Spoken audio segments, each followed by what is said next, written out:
Well, today we're working on this new Holland L180, and first time I've been in working on this machine.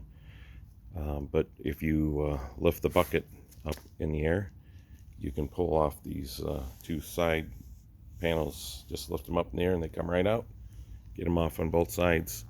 But what I noticed when I pulled that off, as you can see right here, where's it at? Right there.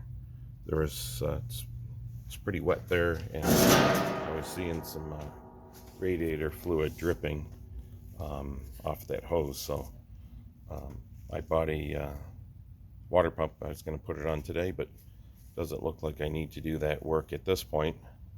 But if I did, I'd probably pull off that radiator here, get the bolts off the backside, empty out the radiator fluid, pull that off, and then you can get into the water pump is, I think, right there.